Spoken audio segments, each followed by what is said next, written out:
એ ગલીએ શિવજી જે ડમરું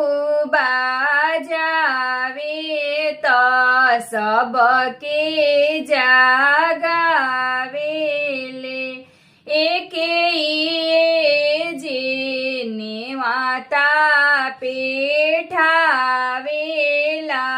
શિવજી કે બોલાવેલા એ શિવ કે શિવજી જે આઈલે દુઆરાવા તો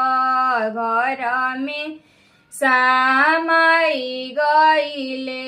ए घर में से निकले ले कवन देवा दोनों हाथवा जोड़ी लिहले शिव के पैया पड़ी गईले ए हम ही